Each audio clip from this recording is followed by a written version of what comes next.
అభ్యున్నతి కూటమి ప్రభుత్వ ముఖ్య లక్ష్యమని రాష్ట్ర పురపాలక పట్టణాభివృద్ధి శాఖ మంత్రి డాక్టర్ పొంగూరు నారాయణ అన్నారు. నగరంలోని 5వ డివిజన్లో వైకుంఠపురంలో పర్యటించారు. గత వారం క్రితం ఆ ప్రాంత వాసుల ముంపు సమస్యను తన దృష్టికి తీసుకుని వచ్చారని, ఇచ్చిన మాట ప్రకారం అధికారులతో కలిసి వైకుంఠపురంలో ఏరియాలో పర్యటించినట్లు చెప్పారు. ఇంటింటికి వెళ్లి గిరిజనుల సమస్యలను తెలుసుకుని వారి సమస్యల పరిష్కారం కోసం అధికారులకు ఆదేశాలు జారీ చేశారు. ఈ సందర్భంగా మంత్రి నారాయణ మాట్లాడుతూ, గత వారంలో వచ్చిన మాట ప్రకారం ఈ రోజు వైకుంఠపురానికి రావడం జరిగిందని, ప్రతి గడపకు వెళ్లినప్పుడు వారి యొక్క సమస్యను తెలియజేశారని తెలిపారు. అధికారులకు సమక్షంలోనే సమస్యను పరిష్కరిస్తామని మంత్రి చెప్పారు. కార్యక్రమంలో కమిషనర్ నందన్, ఇన్ఛార్జి మేయర్ రూప్ కుమార్ యాదవ్, మాజీ మున్సిపల్ చైర్పర్సన్ అనురాధ, మాజీ జడ్పీటీసీ విజేతారెడ్డి, నగర పార్టీ అధ్యక్షుడు Mamidala Madhu, division president Gangadhar, Kodanda Ramalaya chairman Siri Srinivas, corporation, revenue, electrical department అధికారులు పాల్గొన్నారు.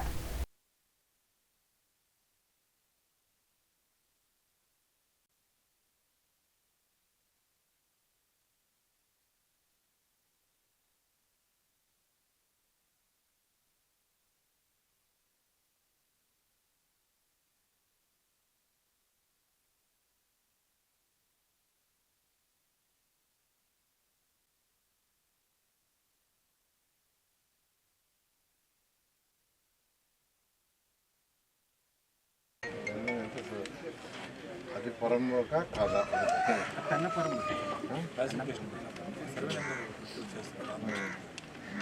ఒకసారి చూడండి మాట్లాడుకో.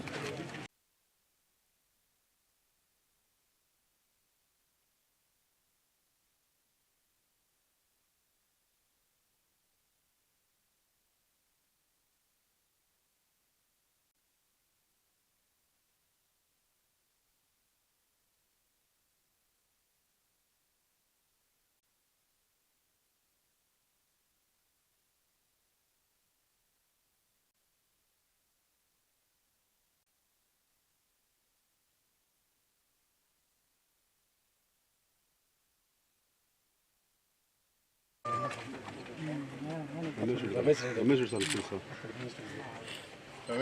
మున్సిపల్ చైర్మన్ ఉన్నప్పుడు ఆయన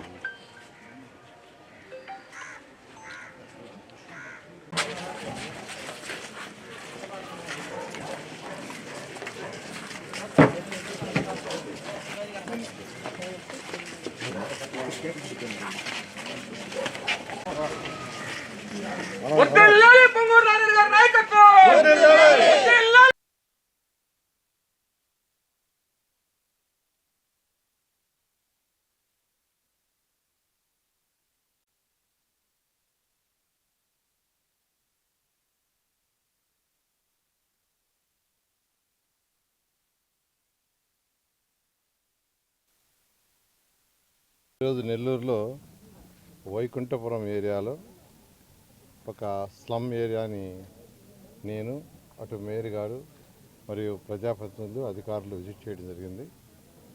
ఎందుకంటే ఒక 1 వీక్ బ్యాక్ ఈ ఏరియాకి వచ్చినప్పుడు వాటర్ ఏదైతే ఉందో ఆ యొక్క ఎన్టీఆర్ సుజలని ఇనాగ్రేషన్ చేయడానికి వచ్చినప్పుడు ఇక్కడ లోకల్ నాయకులు, సార్ వర్షం వస్తే మొత్తం నీళ్ళలో ఉంటున్నాం, ఇళ్ళు సగం మునిగిపోతున్నాయి, వాటికి మార్గం చూపించమని అడగటం.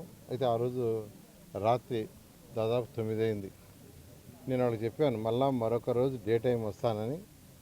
ఆ ఉద్దేశంతో ఈరోజు మేయర్ గారిని అధికారులు తీసుకొని ఇక్కడ రావటం చూశాను. సో ఒక 22 ఇళ్ళు దాదాపు వర్షాలు వస్తే నీళ్ళలో ఉంటున్నాయి. అయితే ఇప్పుడు అధికారులకు చెప్పాను, అసలు ఆ ఇళ్ల పట్టాలు, వాళ్ళకి ఇచ్చిన పట్టాలు కావచ్చు, ప్రొఫెషనల్ సర్టిఫికేట్ కావచ్చు, ఏదైనా కానీ ఏ క్లాసిఫికేషన్లో ఉన్నాయో వెరిఫై. నిన్న ఉదయమే విశాఖపట్నంలో లక్ష్మీపురం అనే ఒక స్లమ్ 177 మంది ఉన్నారు. ఒక్కొక్కరుండే ఇంటి ఏరియా ఎంత అంటే 6 చదరపు అడుగులు లేదా 5 చదరపు అడుగులు, దాదాపు 50 ఏళ్ళ నుంచి ఉన్నారు. 177 మందికి అక్కడ పీపీపీ మోడల్లో ఆ ఏరియా మొత్తాన్ని డెవలప్ చేసి వాళ్ళకి 25 అంతస్తుల 30 అంతస్తుల కట్టి ప్రతి ఒక్కరికి ఒక మంచి హౌస్ ఇచ్చే విధంగా నిర్ణయించాము. దానికి యాక్చువల్గా ఎమ్మెల్యేలు, అక్కడ ఉన్న ప్రజాప్రతినిధులు, అక్కడ ఎవరైతే నివసిస్తున్నారో వాళ్ళందరూ కూడా ఏకగ్రీవంగా యాక్సెప్ట్ చేశారు పీపీపీ మోడల్లో చేసేదానికి. అదేవిధంగా ఎక్కడైతే చేయటానికి వీలుంటుందో అవన్నీ ఈరోజు రాష్ట్రంలో ఉన్న అన్ని ప్లేసుల్లో స్లమ్స్ని రెనోవేట్ చేయడానికి ప్రయత్నిస్తున్నాం. ఆ నేపథ్యంలో ఇప్పుడు వచ్చి చూశాను, 22 హౌసెస్ భాస్కర్ గారు ఇక్కడ లోకల్ వ్యక్తి వారు ఇవ్వటం జరిగింది. అధికారులను ఇమీడియట్గా ప్రస్తుతం ఉన్న పట్టాలు ఏదైతే ఉన్నాయో వాటిని స్టడీ చేసి అవి ఏ క్లాసిఫికేషన్ కింద ఇచ్చారు అనే స్టడీ చేయమన్నాను. అది స్టడీ చేసిన తర్వాత ఒక వారంలో లోకల్గా ఉండే నాయకులతో అందరితో డిస్కస్ చేసి దాని మీద ముందుకు తీసుకుపోవడం